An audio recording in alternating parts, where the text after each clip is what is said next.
It's almost the end of 2018, and it's the 29th of December, and I have a couple more days to crate, and right now I'm adding a little bit to my video's description in order to, request gifts in kind for what I've created. And then, not put any ads on them or anything like that. And I don't know if they have any value, but basically kind of doing this in case I want to just release it all at some point. Because 2019, I just have this feeling that it's going to be challenging. I've gotten to a certain point, I've lived certain dreams, and I'm going to be living the dream of seeing Celine Dion in concert later this week. But there's a lot of different things that I still have to face and integrate, like my family and my sexual orientation. A lot of my friends back home don't really know my sexual orientation, and I've been hiding that. We're just really not making it anyone's business. And there's other things that are sort of hiding in plain sight that this mental health diagnosis has allowed me to face in little bits. And I've continued to live my life as I want, and I feel like since I've lived as a pretty good person since I read The Power of Now many years ago,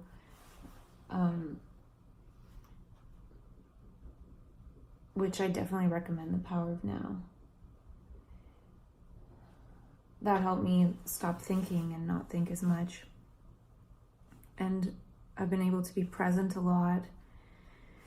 And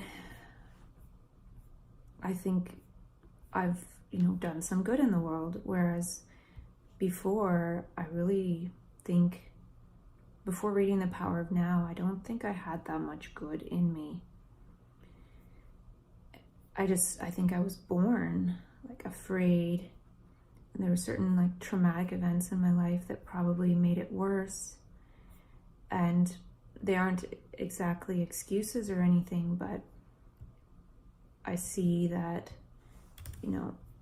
I don't think I could change anything. You can't even change one little tiny vibration of something, because if you think that way, or if I think that way, I should say, I wouldn't be sitting here right now living the dream of being in California. I won't be staying the extra 2 months that I was thinking I would. But now I feel like, I've lived that dream.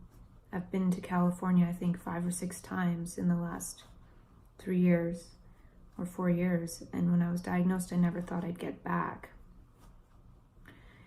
And then there's tough times to weather the storm, and I see that there's certain relationships in my life that are strained, and they're not going to be not strained unless I do something great.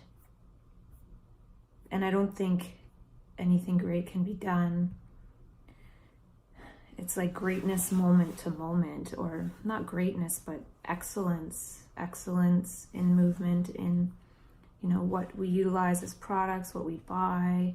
The economy is such a big thing in life. So, buying things that are really good for the world and good for our bodies and created by good people.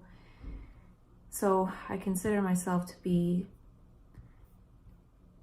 like a non-specialist. And through that, I haven't really focused on much of anything, but I've learned a lot about what people are doing and, utilizing their passions and what they've spent maybe their whole life working on, utilizing what they created. And so I want to share some of that, because being here in California, I brought some of my favorite things, and people are really enjoying that. In terms of the water here is really gross, and I have a friend who created this water revitalizer device that goes on the shower, and because I've been filling up the water with that, everybody's been able to drink the water here, so that saves money. It also, like, every bit of water that someone drinks that's restructured helps their body, hydrates them, moves them in a better way. And then also it's like, as the shower is running, it's restructuring and revitalizing the water of the world. So there's just a lot of dimensions enfolded and manifest in that one product. So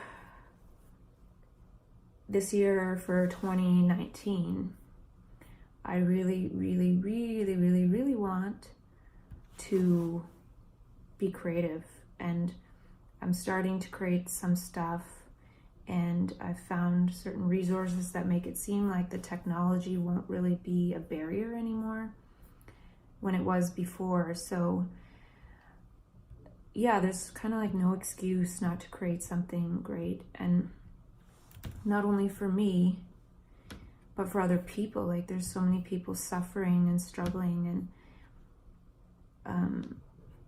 life is precious and it's not guaranteed one moment to the next. And I feel like I've survived some pretty harsh things up until this point. Doesn't mean I'm guaranteed to, but I've had some insights around how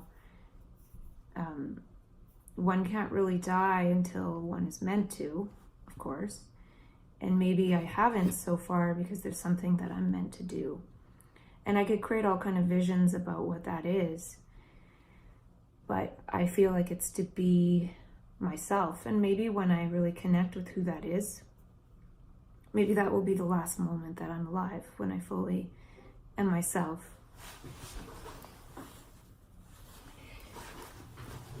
And I'm pretty close to being my full self, but there's still certain trust wounds that I need to heal. I'm taking the class with Steve Pavlina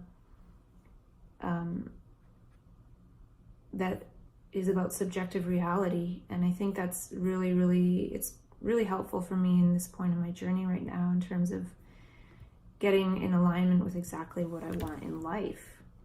And I feel like this whole like so-called bipolar thing is almost more evident now, because I feel really strong boundaries about what I want and what I don't want ultimately, and even in any given moment.